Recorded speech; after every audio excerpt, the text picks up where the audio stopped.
What's up, everybody? Welcome to another episode of Game Dev Unchained, the #1 podcast about game development and the lifestyle thereof. I am your host, Brandon Pham, and I have a special guest with me, Celia Hodent. How are you doing? How are you doing, Celia?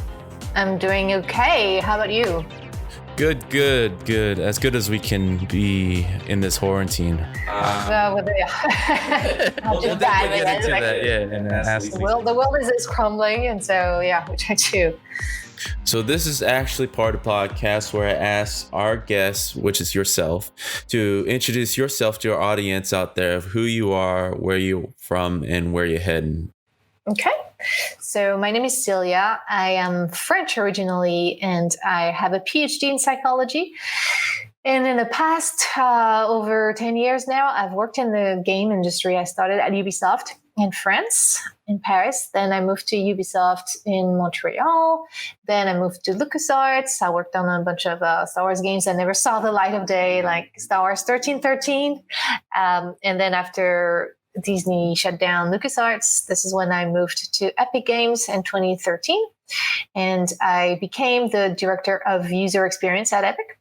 And I worked at the studio level. So I worked on Unreal Engine. I worked on a bunch of games on different platforms, including Fortnite. I worked very closely with the Fortnite team. And I left Epic in October 2017. Ever since then, I'm an independent consultant.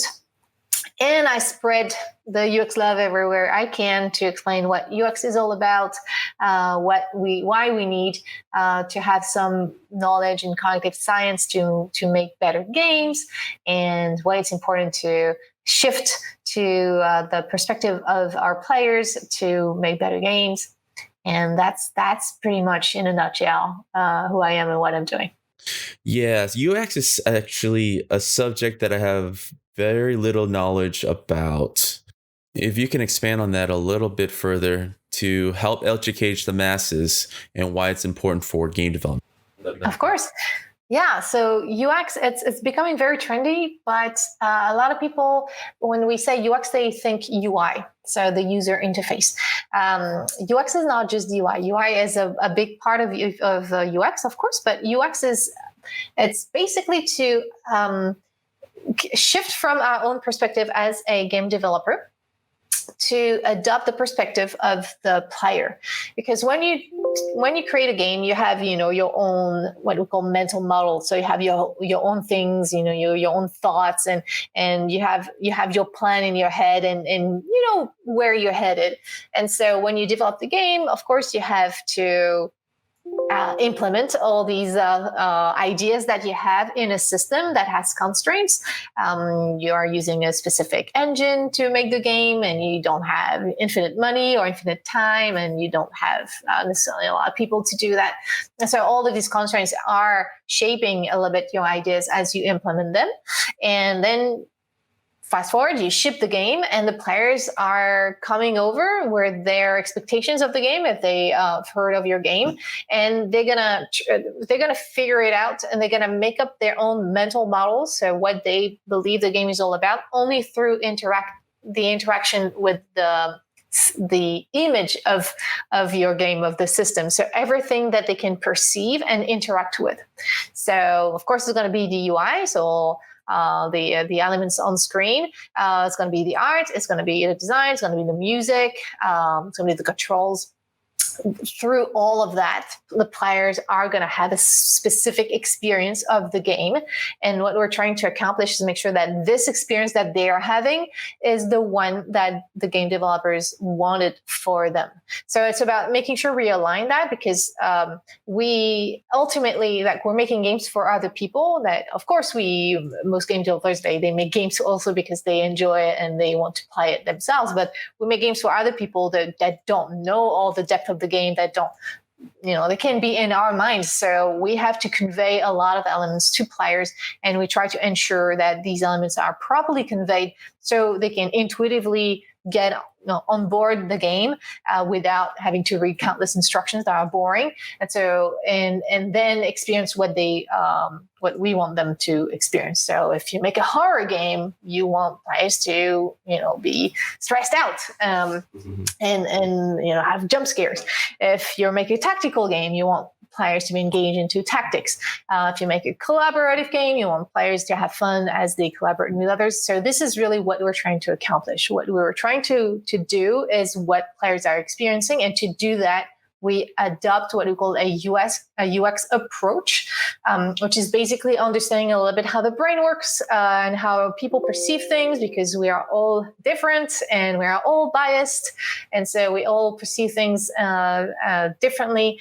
And so it's hard for a game developer to detach themselves from their own perception and understanding of the game to adopt the one of their players. And so this approach is all about that. It's bringing the science, so cognitive science, and the framework, like looking into principles of usability, the ability of the game to be used, but also engageability, the ability of the game to be engaging, because a game is not just a tool.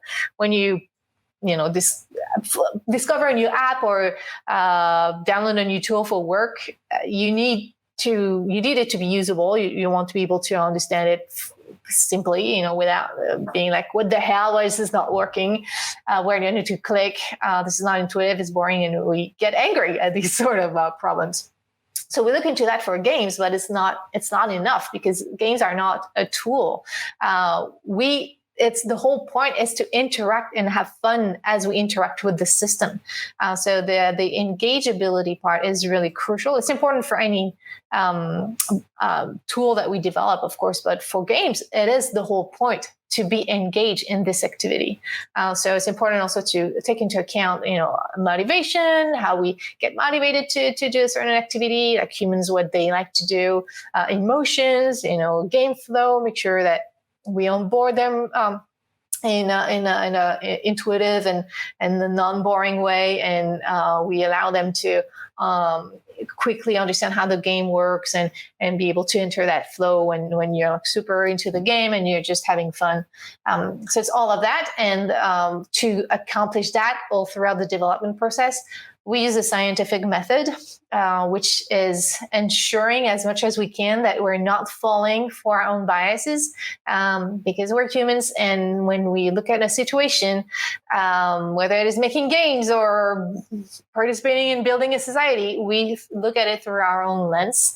And so we're missing out on how other people perceive things, and we all perceive things in a different way. So it's by using the scientific method, it's allowing to remove as much as possible our own subjective biases, so we can look at what's the problem, what are the problems in the game objectively as possible, and so that we can concentrate on the main problems that are happening, and we can fix it, so we can again offer the experience I wanted to offer to players. So it's a mindset, if you will, and it's if you adopt this mindset, it comes with a bunch of tools and framework and principles and a methodology to help you get there. Yeah, I definitely understand it more for sure. I think I was first introduced to this idea of UX by Valve, was kind of extending their ideas of input. They were experimenting with emotional input as part of it. Like they were measuring the kind of devices for heartbeats to help with the scares, varying out the gameplay. And this was a few years ago, where I finally felt like the industry was having a turning point where they were going beyond the story and the visual output. So if anything, I feel like our medium is getting responsible, or expecting to be responsible for how we communicate to others. As visual fidelity matures and we're progressing as an industry, there's a lot of expectations that we are feeding into the player and what they walk away from. It is more than just watching a movie, than reading a book. I feel like we get to the point where I always compare to The Matrix, we use AR, VR. We have all these senses are kind of put into the system for virtual feedback. It's a lot more grander than any other type of mediums. But it's interactive. It's so interactive, exactly. it needs the input of the players to move forward. So without that input, there's no game. So that's the reason why players need to understand what's going on and have choices, and through these choices, they can experience something that is fun. Is this a space that has been growing because of technology, or has it been because of more demand in other sectors? No, it's been there for quite a while. It was not called UX at the beginning, but it was called human factor psychology. Like even objects, like if you have a bottle of water and you try to open it, you have this little things like to help your grip to open the bottle, and the bottle is usually narrower at the middle, so you can hold it. That's thinking about user experience. It's thinking about how we can make that object more easy to use, so you can more easily open it up to do what you want to do, which is drink. Doors is another example that is often used as if you see a door with a handle, you're going to expect to grab the handle and pull. And sometimes some doors need to be pushed even though they have that handle. And that's a bad user experience because they are signaling something that is actually not the way they work. And so that's annoying because you would start pulling like, oh shit, I need to push. And so this is the same principle, but of course with computers, it's shifted a little bit. It was not physical objects. It was all through screens, and this is when we started to call it human-computer interaction. So making sure that humans can understand how to interact with computers. Like the mouse is a good example of a big step forward to interact with a computer and make it easy for people, like the icons, the iconography, the little windows to interact with the computer, not just having to type code, but having an interface so that you can accomplish the goals with the computer without having to code, because a lot of people don't know how to code. So all of that is making user experience better in terms of its usability. But if you think about Apple that was saying hello to their users, that's about engageability. Because now you have a connection with the computer. It's not just a computer; it's that computer saying hello to you. So it's building up emotion. Or a thing like the iPhone, that the fact that it's super slick. The first time that it came out, it did not compete against the BlackBerry because it had better or more functionalities, but it was more interesting to use, like emotional to use. Just one button and everything is on the touch screen. All of that is UX. All of that is thinking about the experience of the user. And Apple is a very good example because the person who coined the term UX was actually VP of Apple at some point. It's called Don Norman, and is a UX designer, and he's got a degree in a kind of science as well. And he coined that term because he wanted a term to account for the whole experience one is going to have with a product, but from the first time they hear about it to the time that they maybe need help with a customer service. So it's not just interacting with the object itself or interacting with the game itself. It's the first time you hear about it. Or if you go to an Apple store, like think about the experience in an Apple store. Like everything is made to make you feel that you're special, and all the stuff is really looking good, and people coming to you and immediately they get you checked out. All of that experience is really thought through. And then you unboxing a Mac is part of the experience, and onboarding with the Mac, and the Mac is telling you what to do, and it's a cool process that now a lot of other companies are catching up with. But it's very different from what we were used to. Like you had to look at a manual to figure it out. Now the system is onboarding you to use it by itself. Then you use the system, the game, like you downloaded the game like from a launcher, like the experience that you have on the launcher is part of the whole experience as well. And you play the game and the things that you understand, don't understand, if it's fun, not fun, all that is part of UX.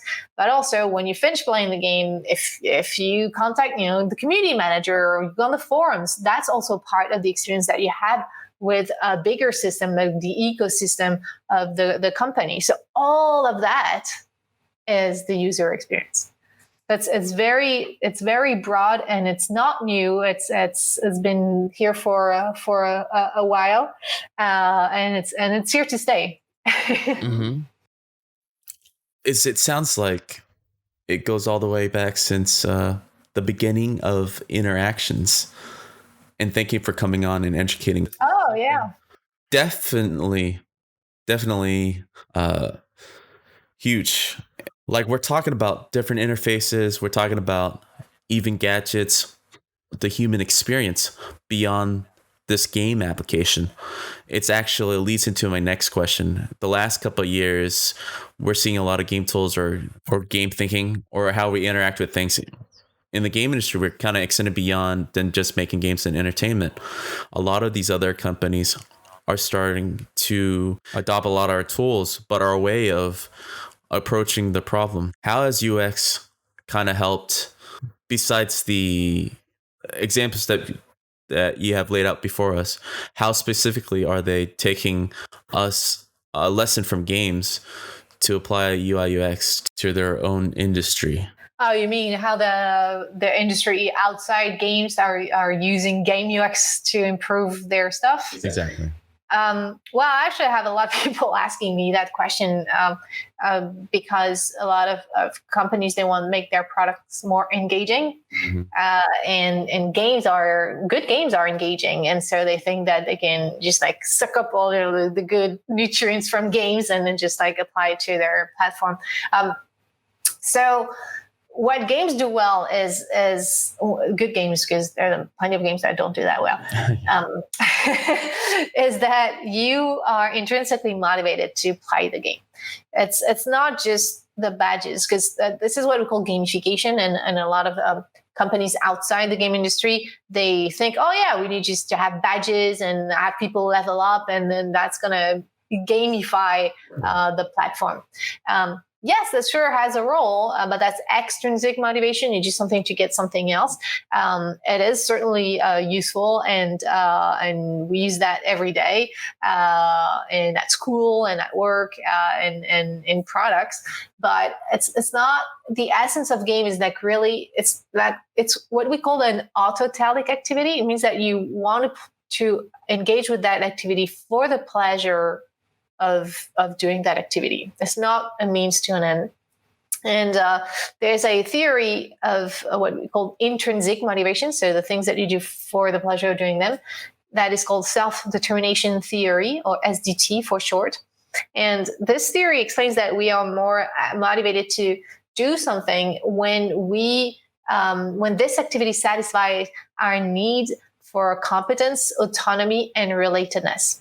So competence is the need that when we do something, we need to see that we're progressing, that we're getting better at it. Let's say that you're starting to play the guitar and you're rehearsing a specific tune or whatever. And, the more you rehearse, you see that you're getting better at it.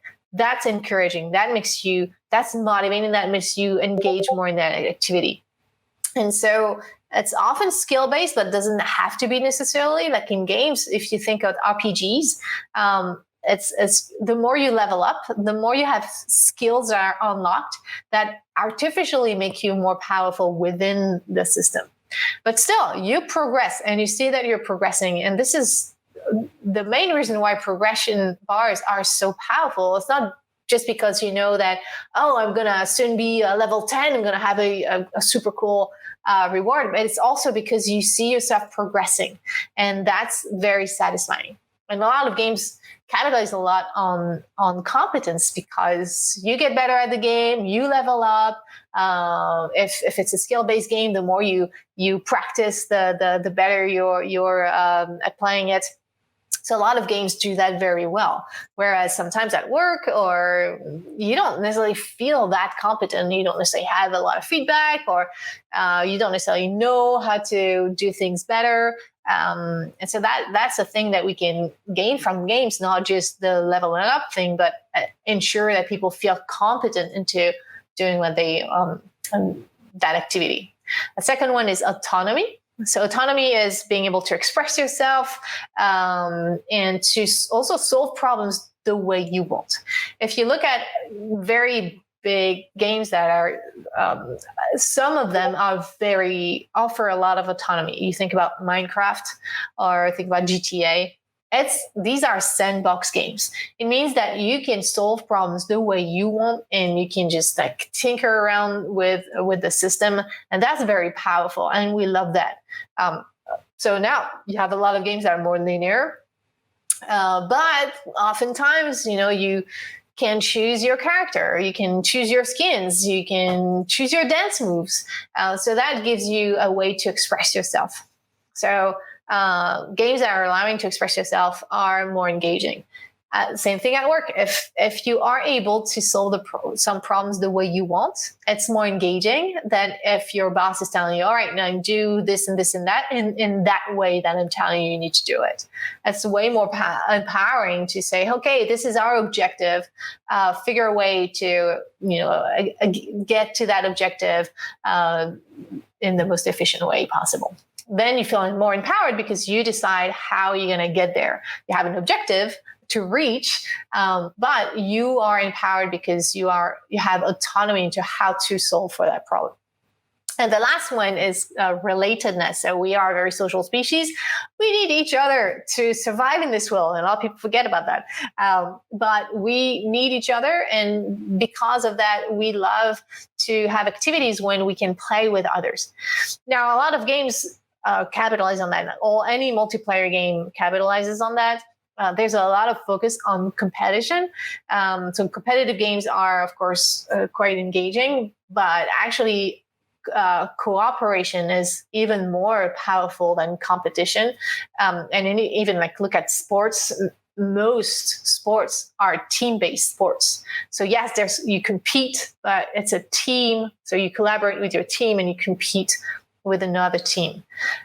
So anytime you have games that allow for that, and making sure that how you play with others is meaningful. So RPGs are very good at that because it's not only you play with some people, but everybody has a specific role that they need to play. And when they do that properly, they feel competent. It's like, you're the tank and you get all the aggro and players thank you, or you're the healer and you heal someone before that person died. That person says thank you and you feel competent because of that. And everybody has a role to play that's very specific. So this is really the essence of games. And there's many other stuff, but otherwise I'm going to talk for forever. But this is something that companies need to understand. And this is what good games do very well, and that we need in more products. It's not just badges. Badges are important because they give you, rewards give you feedback. If you're accomplishing something or you found a treasure, it's giving you feedback that you're competent, that you did something good in the game. So it's that dichotomy, extrinsic, intrinsic. Sometimes the lines are a bit blurred because what's really intrinsic, what's really extrinsic, you don't necessarily know. But if you only focus on extrinsic, you're going to do that just to level up and progress. It's most of the time is really not as compelling as having the bigger picture and make sure that people are intrinsically motivated into doing this activity. Well, speaking of trying to get motivated, it's great to talk about the psychology, and more than ever during this COVID world, a lot of people are facing a lot of these issues or motivation, or simply from a job perspective, just to interacting with people, but doing remote working, and more people are stuck at home facing issues I think at a accelerate than we normally would. I would love to hear your thoughts. I know this is kind of taking a step back from applications with games. I feel like this discussion of this will actually lead back into any creative outputs later. Yeah, so there's a lot of stuff going on with the coronavirus crisis. It's not. Yes, there's the fact that a lot of people all of a sudden could not interact with other people physically. So that's also put an emphasis on how technology can bring us together, including video games, and thank God we had that during the coronavirus crisis, like a way to see each other, not just have them on the phone, but see each other and be able to still have that relatedness going, because we need it as humans. But it's more, I mean, there's a lot of stress going on, and people losing their jobs and people being sick. So there's a lot of stuff on top of just like the relatedness part, because it's also proving that remote work works. And there's a lot of benefit from that. It's more inclusive to make sure that we can work remotely rather than having people all the time in the same room. So there was some benefit, you know, at least it was emphasizing that there are many things that we're doing in our society is not inclusive and it's not useful and it's not good for the environment. So it's helping us seeing these things, and hopefully we're not going to revert completely back to normal once the crisis is over. And we can keep doing that and keep being inclusive and make sure that people can collaborate remotely, because that works. But yeah, the stress and the distraction is not just that, it's the politics and all the stuff that's going on, and, you know, when people dying around us and people being sick. There's a lot of layers there that are contributing to the fact that we're distracted and it's hard to stay concentrated right now. Mm-hmm. Yeah, it's definitely a lot of issues happening at once, even with friends who's been remote working or excited about remote working, finding a sudden change of their whole lifestyle on top of being full-time teachers. It's a lot to ask. Even for me, I've been fortunate enough to be remote working or working from home for about a year before COVID happened. So I'm used to a certain lifestyle. Even with me being stuck at home longer or not being able to go outside for recreational needs, it's 300% way intense than what I was used to. So I can't imagine about people who were in office all the time and then suddenly being in this. Yeah, we were not just working from home. Like we were sheltering in place and you know, we were dealing with a crisis. It's there's a big difference. So it's not just working from home. And yes, we could not take a break and go outside and go have a beer with someone, or just like, you know, in many places like parks were closed. So it's hard to regenerate. Like we need to be able to unplug and go for a walk. It's actually pretty good for our brains to you know, stay sharp and stay in good mental health, and also be creative. It's really important to just go wandering outside and look at nature. And when you can't do that, and for all the people, like we're living in, like in a small apartment with a lot of close relatives with them. It's really hard for many people. So it's not just working from home. Right. Exactly. Before we continue this week's episode, let's have a word from our sponsor. More and more companies are working remotely, but Parsec for Teams lets game makers break free from the studio and work from anywhere. You can use Parsec for professional and personal use to connect computers at 60 frames per second, ultra high definition video streams with super precise inputs for mouse handling and controller support. Working together is as simple as sharing a link with a teammate. You can then share files, review work, or even work together in a single program. It's the closest thing to being in the same studio. I actually used Parsec for running GDUX this year, and it was the greatest way for me to connect to my main computer and for my team to work with me to deliver the best virtual game dev conference.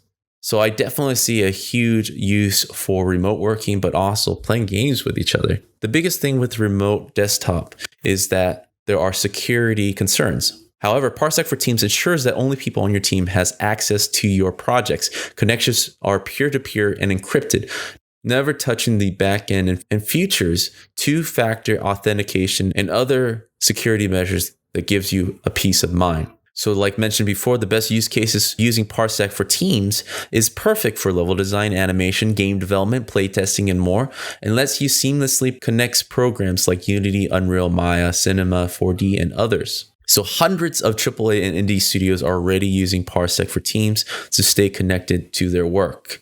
So go check it out at parsecgaming.com/teams. It seriously is one of the easiest and fastest and reliable remote desktop applications I've ever used. And it's perfect for gamers and game developers alike. So go check it out in the link description below. Now back to this week's episode. So what I'm wondering as well is that we're going through a crisis that I haven't faced, at least throughout my existence. And many people, this is the first. What I'm wondering coming out of this is, what kind of type of things are we going to expect? Because we are a creative industry, and I know there are many games that have been planned before that are planning to ship, but I wonder what art or expressions are going to look like after this, and if any, if it's going to be more celebrative or... That's a good question. I think we're all going to be happy to see each other again at the next, I don't know, whatever next conference we're going to have first. Is it's going to be GDC. We'll see. But yeah, I think hopefully it would have taught us that we take a lot of things for granted, and we should cherish that we have. And, you know, connections with people is really important. Staying healthy is really important. Having that notion that all of a sudden you know, if you start being sick in your life, all of a sudden, like, it's shifting your priorities tremendously. And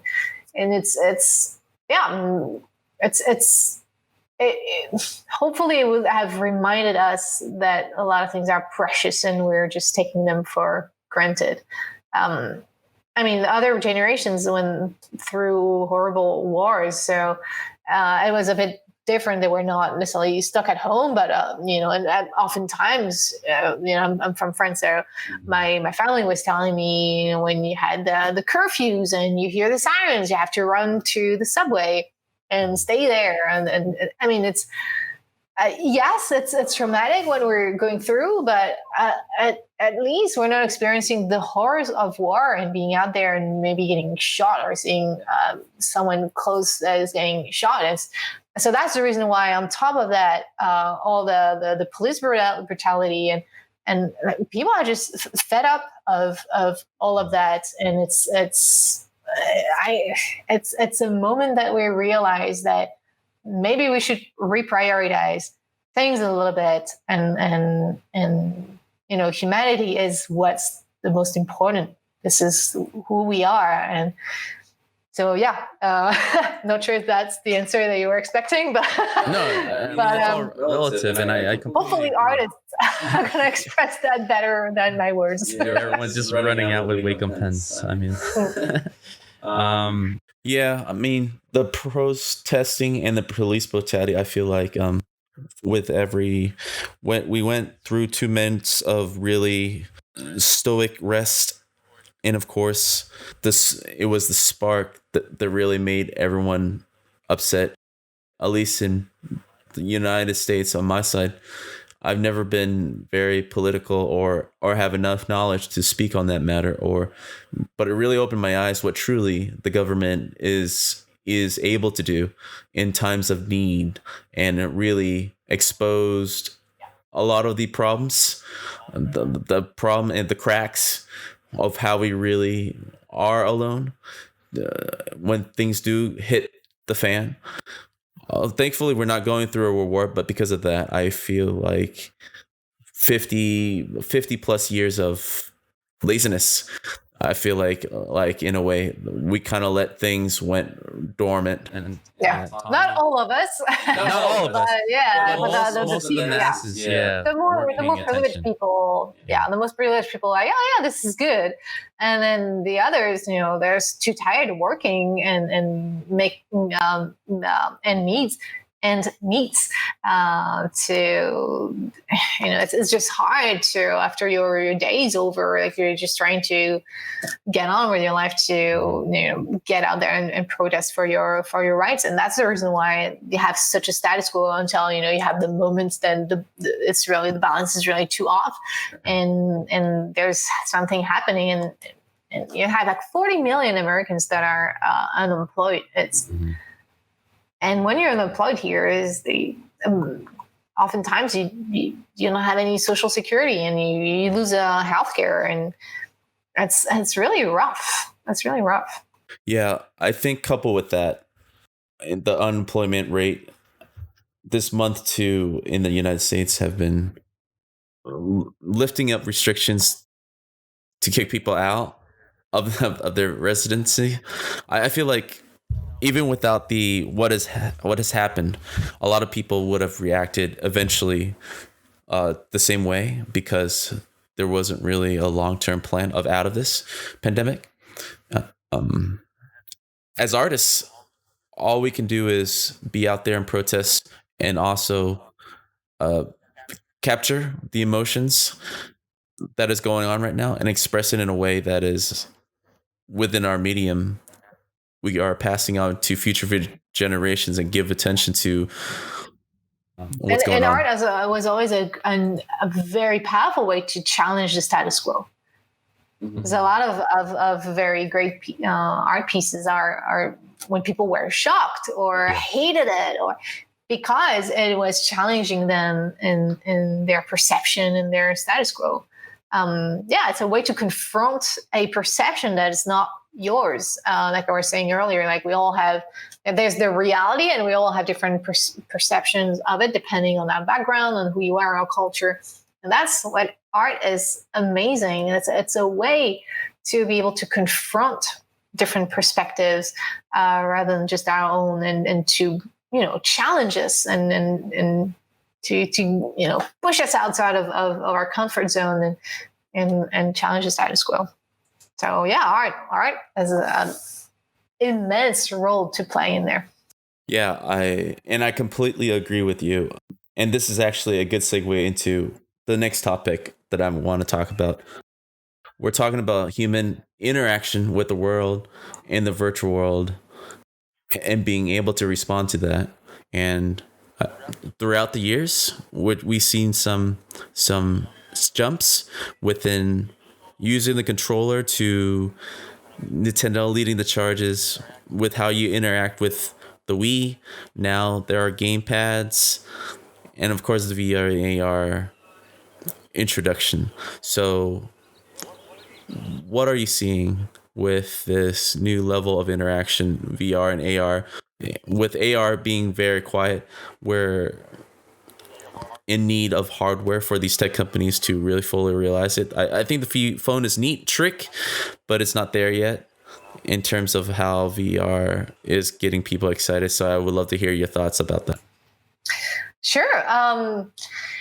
Every time you have a new technology, it's you have to learn how to interact with the system. And what's interesting with these new technologies is they're removing barriers rather than, when we play video games before, like the Atari, like just like when thumbstick and one button, and that was simple enough. And then we have like big controllers with tons of buttons, like over 30 ways of pressing all the buttons. So that's less usable, and not even to mention like it's less accessible. And the idea of the new technologies to remove these barriers. So now it's going to be as easy as at least we're trying to make it as easy as just interacting in real life. So trying to match our conventions that we have in real life into a system is one of the best way to make it usable, because then you don't have to learn how to interact with the system if you're interacting with that system in the same way that you interact with the world, and you already know how that works. So we're not entirely there yet, and the problems with VR is you have a lot of gear and you need space.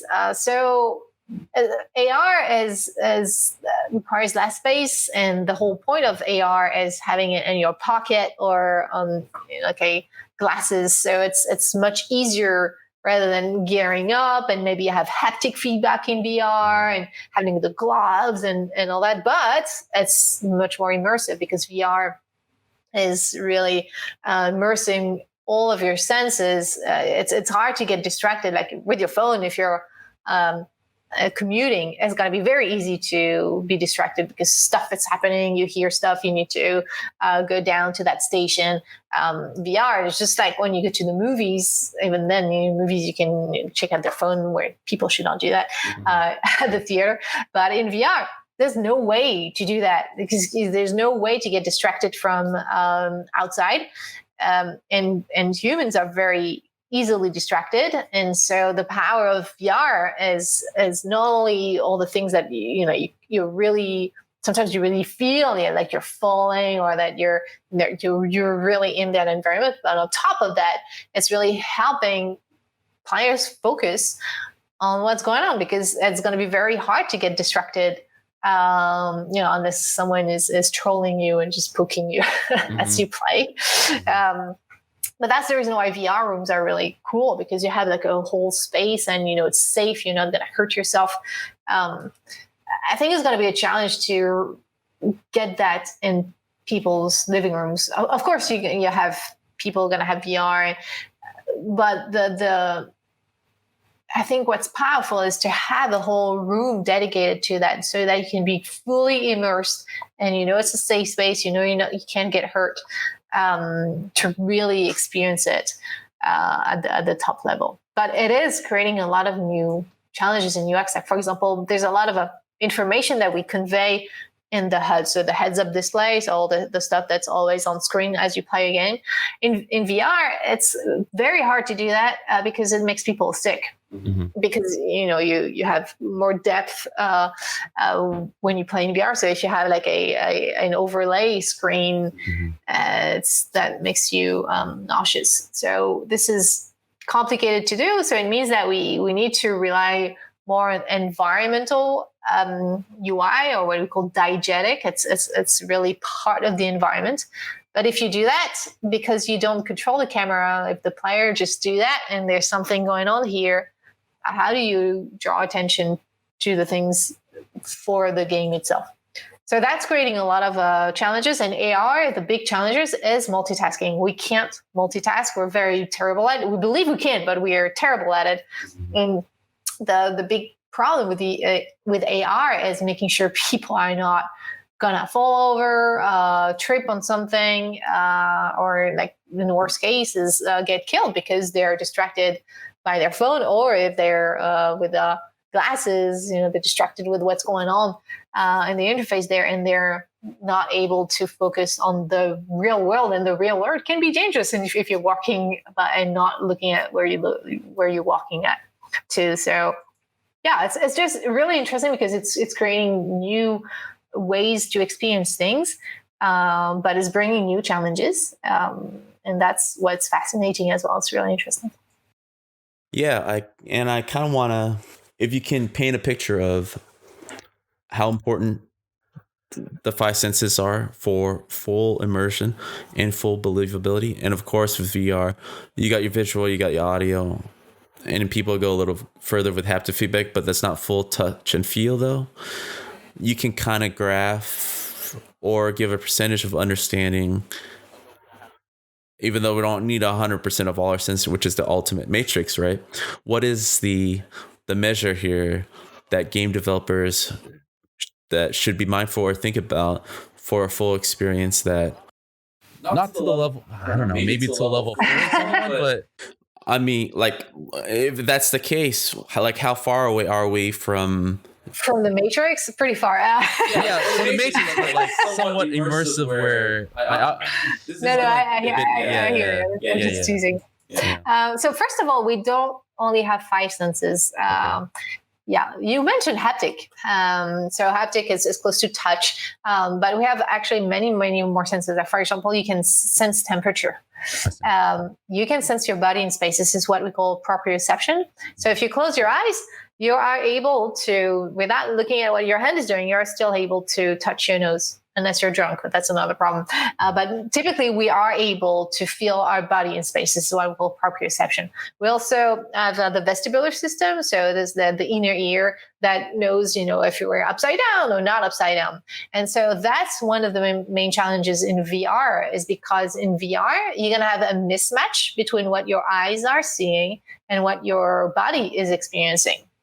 So if in VR, for example, let's say you're in a roller coaster and you just like go down super fast, your brain is going to say, all right, whoa, we're falling, people, like hanging there. But then your body's like, nope, I don't, proprioception or your vestibular system is like, nope, I'm standing still. Mm-hmm. This is not what's happening. And so this is that mismatch that can create nausea. It's the same thing as in your car. Because inside the car, it doesn't feel like you're moving that much, and then you're outside, it's moving a lot. So that's the reason why, for example, we tell people to take a bottle of water and to, if you feel sick in the car, and look at the water moving around as you are turning around. So that's helping with nausea. So these are the challenges that we have in VR, because we can't get 100% immersion with all the senses, because some of the senses, proprioception and vestibular system, we can't just simulate that. We only use like haptic a little bit, and but it means that you have to put on a whole suit if you want to have full haptic feedback. But we are fully immersed. We have full immersion with visual and audio for sure. The rest is where it's going to be complicated, because we have over 30 senses, maybe not 30, but we have a lot. We have more than 20, depending on how you categorize senses.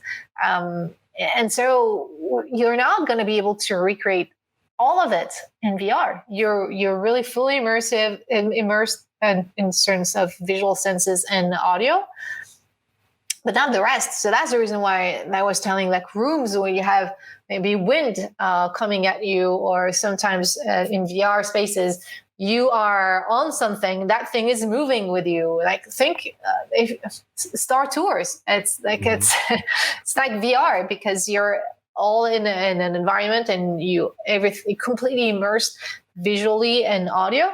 But you're in a thing that is moving, even though it's not falling down or speeding up, but it's moving enough that it's a much more immersive experience, because you have that proprioception and vestibular system that is matching what you're hearing and seeing.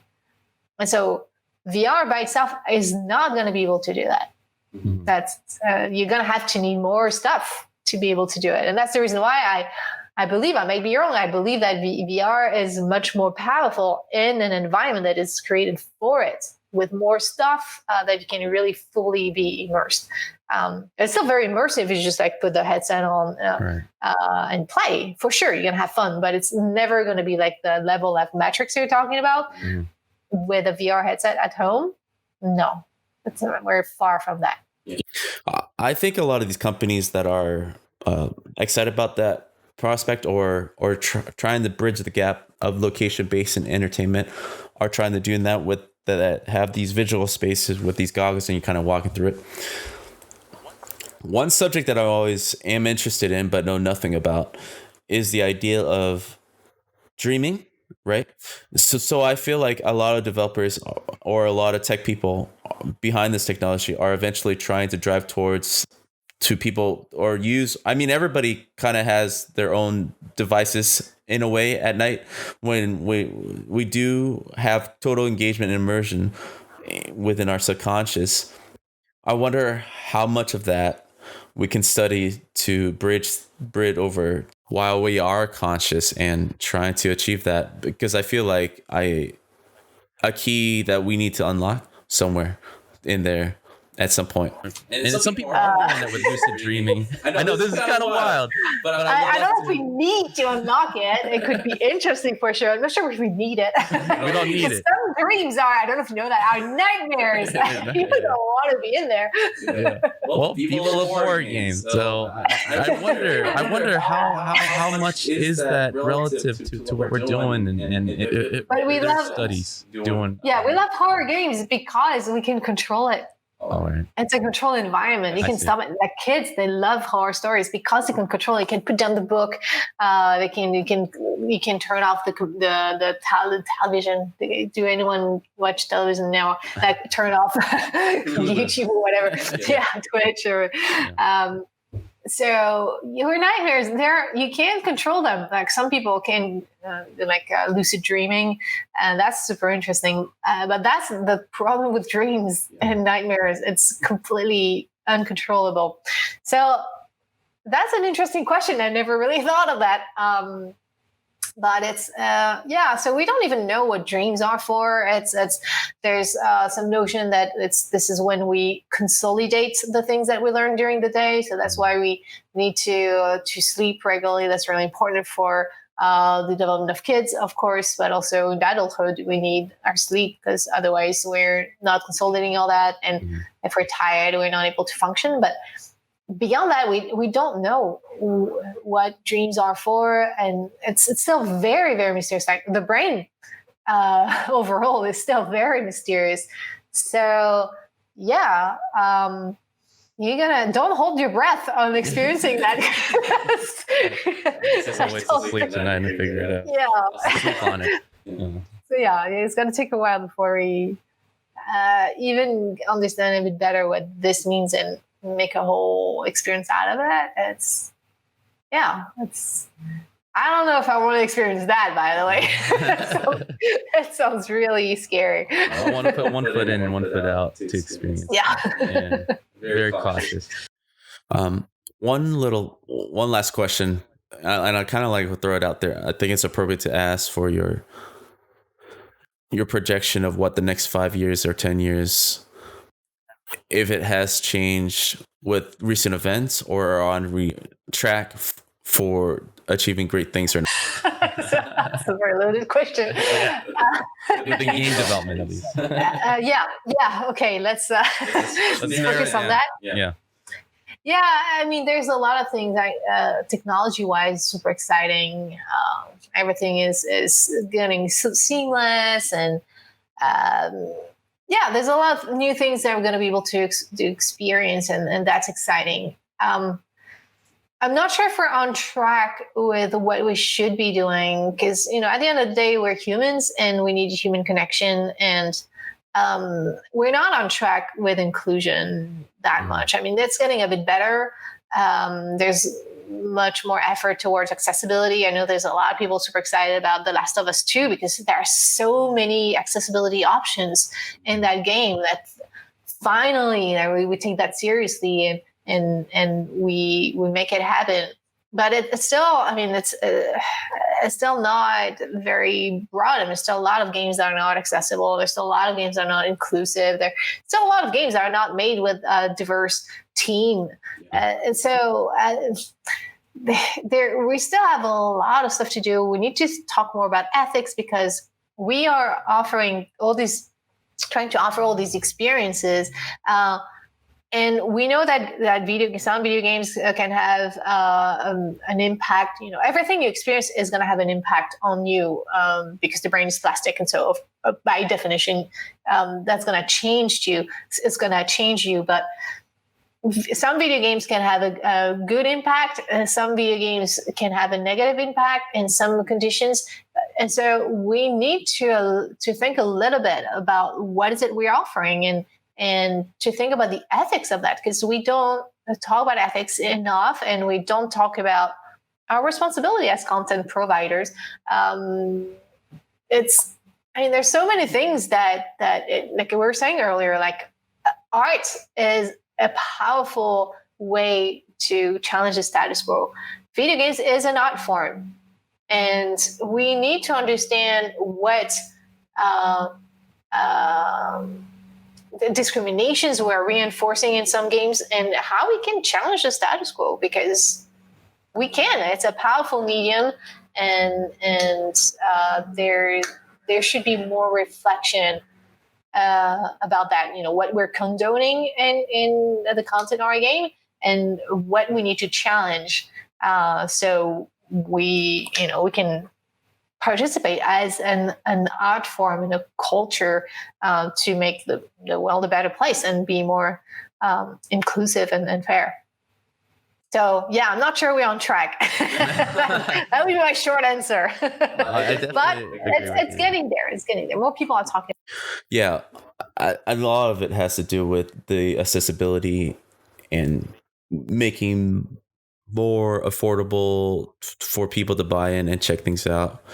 As the industry, it does feel it definitely is going at a slower pace, but especially when it comes to inclusion.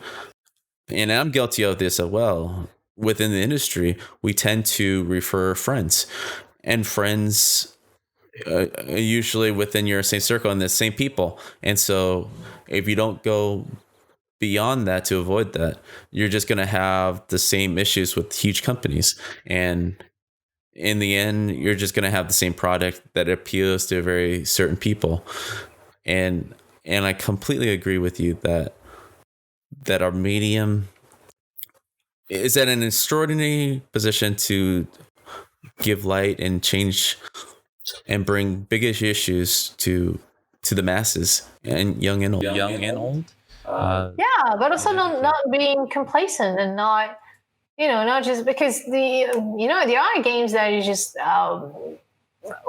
try to exploit some mechanics to make people want to come back and buy stuff, and you have games that just like want to be violent just to be violent. There's not necessarily a morality discussion happening in the game, but there's no gameplay impact on it. It's one thing to portray violence in your game. There's another thing to glorify rape or brutality against certain populations which are the problems that exist today. And so capitalizing on that is disgusting. So if you want to portray that into, and there's plenty of movies that make you think about all that are really interesting, but because it's not just portraying this violence, it's making you think about it and try to get a perspective, and again challenge the status quo. Mm-hmm. So yeah, I think we're still, because video games have been treated as such a subcategory of art form for so long. Maybe this is the reason why we don't think of video games are they have something to say, and some games do that, and it's amazing. And I love that the indie developers are doing that way more, and that's the reason why I love playing indie games, because a lot of them are really addressing these things and talking about difficult things, and again challenging us. But yeah, I think we need more of that. Yeah, I'm very interested to see what happens after this pandemic and everything. I really do feel remote working is the gateway to lending a lot of these voices to get in these studios without having to be locked down within their geography. I think a huge positive step. And if anything, these studios weren't considering doing this, are forced to doing this now, and they have the infrastructure now. And if anything, they are welcoming talent, developers more so than talent people just locally. So, let's hope. Yes. Let's hope. Who knows? Maybe they'll go back. Shut up. Stop all that. I mean, it's for us to challenge that too. Yeah. I mean, to say, hey, wake up. Let's be more diverse. What the hell? I know. I think a lot of it will come from a selfish wants of like, hey, I want to be home more with my family. And then we'll use these others ways of telling them that this is actually useful for that. So, I mean, we have another year, it feels like. Yeah, it's still going to be quite challenging, I think. We'll see. But yeah, I mean, remote work is good. I mean, it's less polluting, and it's allowing it's more accessible again. So there's no reason why we should not embrace that. But then, I understand the need to be in contact with people. I do workshops, and I can tell you it's harder to do a workshop remotely. It's not impossible, but it's harder because I don't get the feel of the room when people get tired. So we're human, we are used to that, but there's no need to have these moments all the time as we work. Right?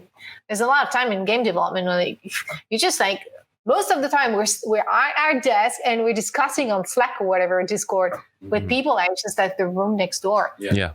So it doesn't matter if you're just next door or just 1,000 miles away. Mm-hmm. Yeah. Well, maybe post-pandemic. I know you can't see me right now, but my place is not really up to keeps, and it's actually probably a blessing that you're not here in this abandoned warehouse. But you'll see it later. You'll know what I'm talking about. It'll be funny how. But this is actually a perfect opportunity. We are at the hour mark. I want to thank you, Celia, for connecting with us and educating us and. Yeah, I think your subject is the most important subject out of everybody. All you do is just put pixels around. It's UX is life. Get on it. It is. It's huge part of game design. So I'm going to throw over the mic to you, and this is where you can give attention to shout out. Okay. Go for it. Well, thank you. Well, first of all, thank you, Brandon, for having me. And like I said jokingly, UX is life, but it is a philosophy, and it's really about shifting away from our own perspective to have a think about how other people are experiencing what you're making. So it's important for games, it's important for society, and it's important for inclusion. And so that's the reason why understanding the science behind it can bring people together and can help breaking the barriers and understand what systemic racism or sexism is, because design is never neutral. When you design something, people are going to perceive it in a certain way. It's going to encourage them to interact with it in a certain way. And there's an example that it's very simple that I love to talk about. If you're just stuck in your bubble, let's say you're in Silicon Valley and you develop soap dispensers, and you all white dudes around you, and all right, this soap dispenser works well, and you test it with yourself. Cool, let's ship it. It's working well. And then some person with a different skin complexion, darker skin, tries to use it, and it's not working because no one thought of testing it on different skin complexions. Mm-hmm. This is about breaking bubbles. It's your design that is making it not usable for someone else. So that's just a soap dispenser, but it's the same thing for healthcare. It's the same thing for access to opportunities. And so we need to redesign that shit so that it's diverse and accessible and inclusive to all. I'm into that. A lot of studying I got to do. Get on it. Catch up and get on it. I want to thank you again, Celia, for coming on. And my that's pleasure. it. We are about to log off. Thank you, Celia, and see you guys next week. Thank you.